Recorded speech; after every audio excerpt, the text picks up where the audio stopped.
Hello, everybody. This is Alexey Kovyazin and Edson Gregorio. Hello, Edson. Hello, Alexey. How are you? It's a pleasure for me to be here. Thank you, Edson. I'm fine. And I am receiving emails about our video. And it seems that many people think that the migration is much more difficult than it is actually is. I think that in this video, we will discuss the problems, the potential problems of the migration. And many people think that during the migration, we will have all problems. But this is not true. Most likely, you will not have no problems with the migration if you have followed the approach we have described in the first video.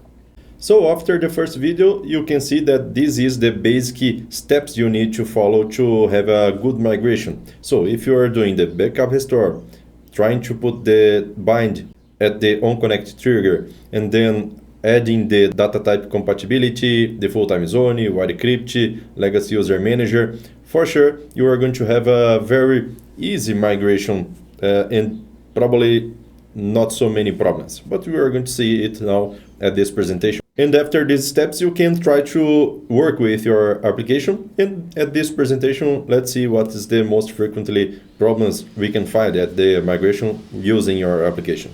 Basically, we can say that problems during the migration can be split into three big parts. The first part, that backup restorer does not give a warranty that the source of the objects, like storage procedure, is compatible and compilable in the version of Firebird you have. The second, that SQLs can be not compatible and give various errors for various reasons. And the third, that some SQLs can work slower than expected when it was in previous version, and definitely we need to figure out how to improve it. So let's see each of these reasons, each of these types of problems, how to solve them and identify. The first problem is the backup restorer does not give us the warranty, but the sources are compatible with the Firebird 5. So why it happens? A bit of theory. Internally, in Firebird database, each storage procedure trigger or other object is being compiled into the binary representation. It is called binary language representation. And this binary language representation has specific version for each major version of Firebird database. When you are migrating backup through backup and restore, GBAC does not change blobs with binary language representation of objects. It just copies them as is. Firebird 5 can run binary language representation from Firebird 2.5. It means that when you have upgraded, you can work. But once you are trying to change sources which are not compatible, you will have errors. So let's see in the demo of the database, what is the difference between BLR representation. So here we prepared two similar databases. Both were coming from the version 2.5 to 5, but one of them is, the first one, is with BLR at the version 2.5. And the second one was all the objects was recreated, so this is recompiled. And then we have two different versions of BLR for the same kind of sources. So if we connect at this database, at this first one, we can see all the same objects, and then this one has the different sources, same sources but different BLRs.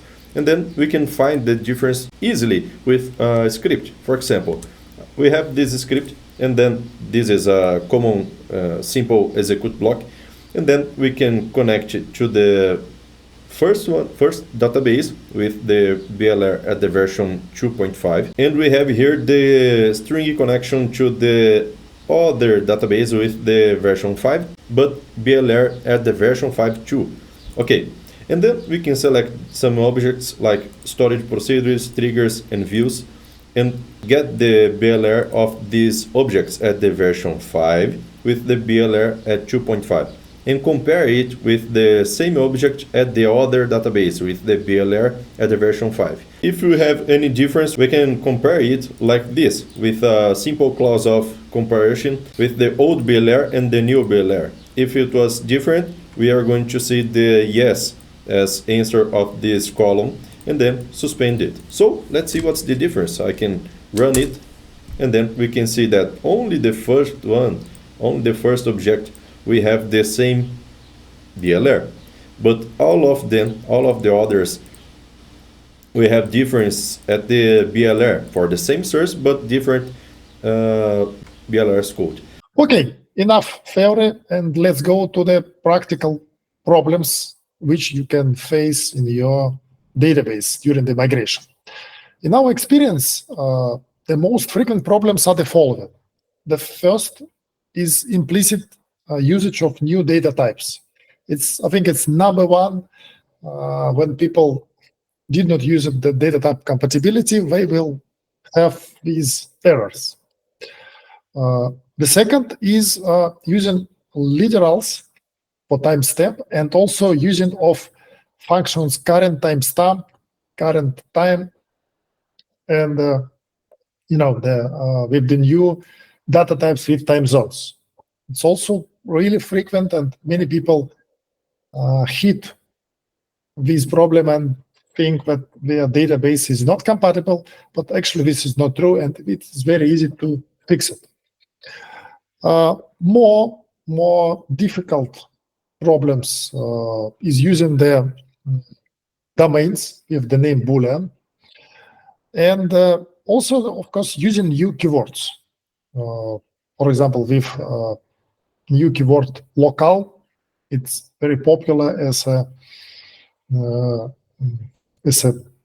field name, column name in some tables with geographical locations. So let's see. So at Firebird 5, there's no new data types that if you are coming from the version 4. But if you are coming from the version 2.5 or older, or version 3, you can see some new data types that you need to pay attention. For example, at the version 3, there is the Boolean data type. At version 4, time with time zone, timestamp with time zone, also at the version 4. Int 128, really big numbers like numeric and decimal, and we have also the deck float at version 4 also. So these kind of data types are probably not compatible with your application, so you need to take care of it. The typical problem with the implicit usage of new data types is the following. If you have inside your application a query which performs something like this: select sum from some table, and as an argument for the function sum, you have big int or some big numeric item. Firebird 5 as well as Firebird 4 will think that big int, it's too small to withhold the result of the operation between two big ints.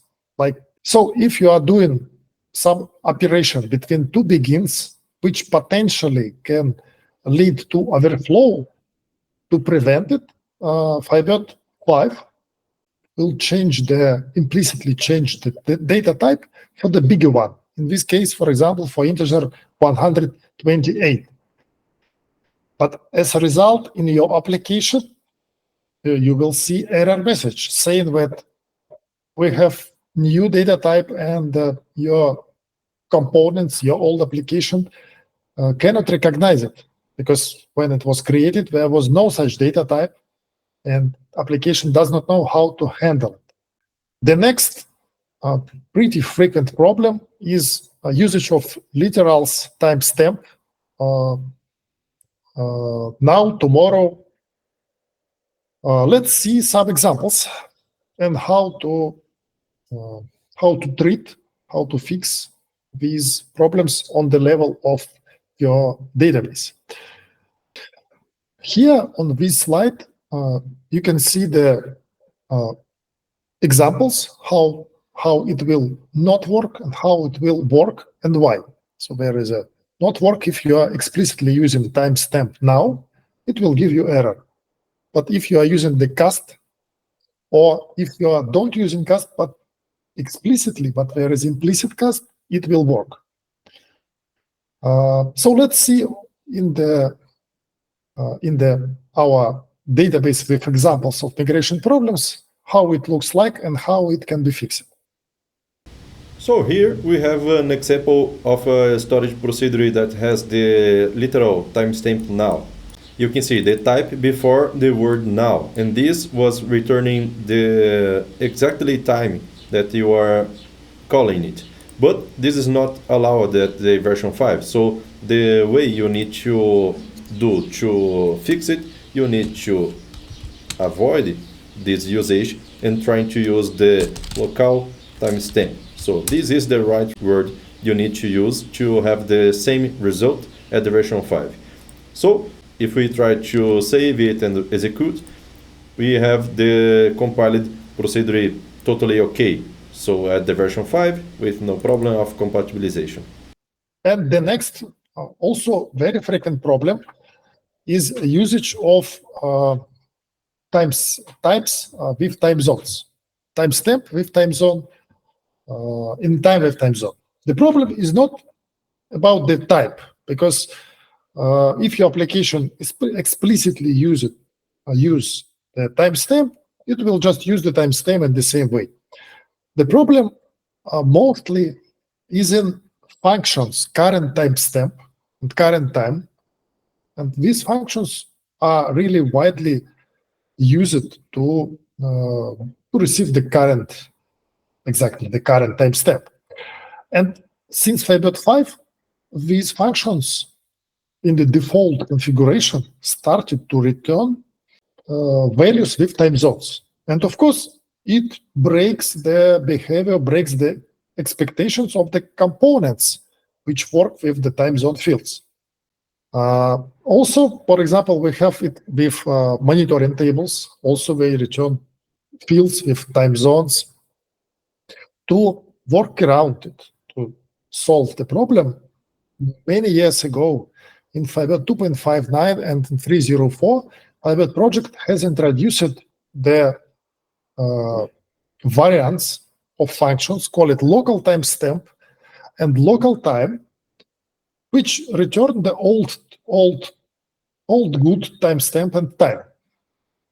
So in order to fix this behavior, you potentially need to, change all these current timestamp things in all code of your application and database. But of course, it is not good. And in the way what we are discussing, the fastest way, you don't need it. You don't need to do it. Why? Because if we will put data type compatibility, this magic parameter, almost magic, will make all the things for you and will return the behavior of current timestamp and current time to the previous version. So this is the examples, how it works in Firebird 5. So local timestamp will give you timestamp. So when you will write the new code, please use the local timestamp. But what we can do with the old code? What if we don't have sources of the application, but we want to try to upgrade? Can we? Yes, we can. So what data type compatibility does? It is going to change the type it's going to deliver to your application. For example, if you're trying to use a Boolean at your database, it's going to deliver your database a char of 5 positions at the maximum. So At the time with time zone, you are going to receive a time. Timestamp with time zone, you are going to receive a timestamp. Deck float, double precision. Int 128 is going to deliver a big int. So this is what it's going to do for you, and then you are not going to do a lot of compatibilizations at your application. It is going to do it for you. Okay, good. So just to repeat one more time for everybody to clearly understand, the data type compatibility works also on the application level.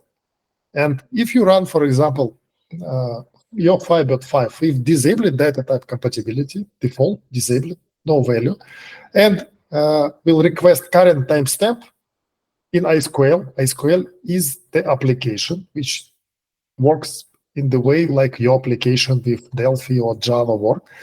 You will see the result with time zone. But if you will apply data type compatibility, restart Firebird, run your application again, the current timestamp will return value as it was in Firebird 3 or in Firebird 2.5. Regular timestamp. You don't need to change your application. So we have another problem, two problems that can happen to you. For example, if you have some procedures with two kind of situations. For example, if you have returns, but you don't have suspend, it will not work at the version 5. It's not possible to have return without a suspend clause. And the other option is also not possible. For example, if you have the suspend clause, but you do not have any other variables of output.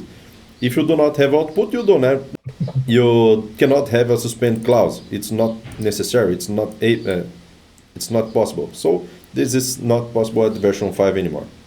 Okay, so we briefly discussed the problems which can occur with your database, with your application. And now we are coming for the problems which can occur in some cases, in some application. We have only several cases for all people who already migrated. But it is worth to inform you about the workarounds. The first problem is related with the new feature, call it compiled statements cache. As you probably remember, this feature speeds up executions of frequent queries. But internally, it has a limitation. Limitation is the following: that each connection cannot have more than 1,000 of the queries with the same text. Not this 1,000 executions, but is it exactly the same queries with exactly the same text. And if you will see error like too many concurrent executions of the same request in Firebird 5, the workaround is to disable the feature, put into the Firebird conf parameter max statement cache size to 0. And after that, of course, you need to fix this behavior in your application, because it is not correct to open and do not close more than 1,000 queries with the same text. It's, definitely there is some error. So if you will see this error, first disable and figure out in your source codes what's going on. Why do you have so many opened SQLs in the connection? Because in general, it is not good for performance, and it can lead to the high memory consumption.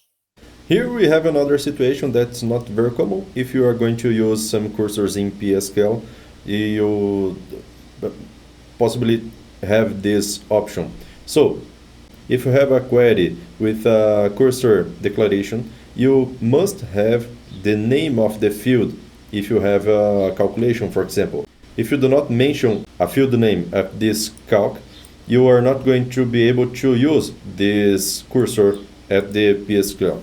So I can show you this procedure that we have this situation of a specific calc and do not have the name of the column, an alias. So when we try to change this procedure, we can execute it, but it's going to say you that you do not have some column definition. No column name is specified for column number 1. Okay, so we need to put an alias here, and then we are allowed to compile this procedure. So we can put here quantity, and then we can save it, execute, and that's okay. So all solved with simple alias. And now we are coming to the very important question: how to catch all errors in your application? Because your application can be really large, and hundreds of forms, hundreds of SQLs. And even if you will run it and do typical operations, and you will go through the checklist to do something, how is it possible to see that some error occurred inside the application? Because if you are using try catch, for example, to hide error text, so you will even not see that there was some problem with the execution of some query. So in order to receive the complete information about errors, you can use the trace with the following command: btrace manager with configuration log errors set to true. This topic is pretty large, and here you can see the link to the article with the example of configuration and example how to run trace and receive the trace log with all queries from your test runs. And the same approach we can use to see problematic SQLs, because when you have the application, and some queries can become slower due to the incorrect plan or non-optimal plan. So I need to say that in general, Firebird 5 delivers better plans, better SQL execution than previous versions, but it is not perfect, and there could be problems with some slow queries. To quickly identify these queries, you also can use the trace using the same command, the same configuration, and some free tools also listed in the article for analysis. Here you can see the example of btrace-conf, but also this example is in the article which I mentioned. And in the end of this discussion, I would like to discuss, to mention two possible problems with advanced performance of SQL queries and with transactions. So in case if you have a really complex database with a lot of customizations, and you are using hints like +0 to make specific plans to be used in your complex SQL queries, it is possible that you will have some problems with the optimization, with the Firebird 5 way to optimize queries. In order to make the optimizer of Firebird 5 less smart, you can use this option, outer join conversion, false. So, and it will reduce the number of potential problems with heavily hinted, heavily optimized queries, which you have optimized in some manual way, using the left joins, using the hints, and so on. However, of course, I don't recommend to put this parameter immediately, right now. And that's why we did not list it in the recommended parameters for the fast migration. The best would be to use these outer join conversion as true and see how your application will work.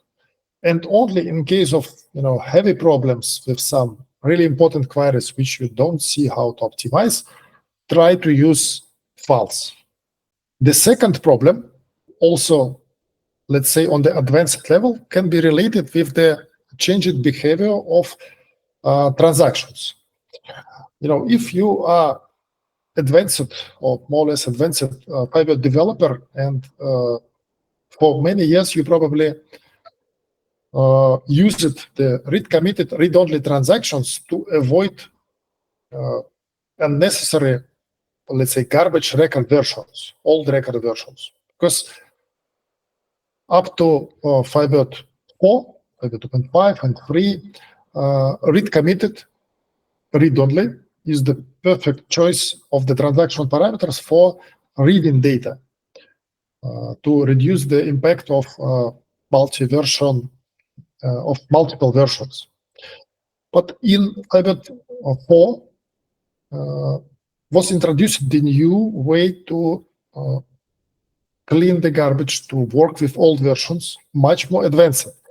And the side effect of this way, that read committed, read only, will not work as they worked before. So the idea of this parameter, read consistency, if it is set to 0, it will return the behavior of transactions to the old way. However, again, I don't recommend you to put this read consistency to 0 immediately. Try to work with your application, monitor the transaction markers, monitor how many old versions are in the database, and after some testing, after some monitoring, you can decide what will be better, to return to the old way of working with read committed, read only transactions, or use the new way. In majority of cases, the new way is better. And for the next episodes, we can talk about solutions of these problems that we saw today, and then some tools and tips and tricks that we can find during the migration. So, and after the third episode, we will have a live webinar with questions and answers for answering all your questions. Stay tuned.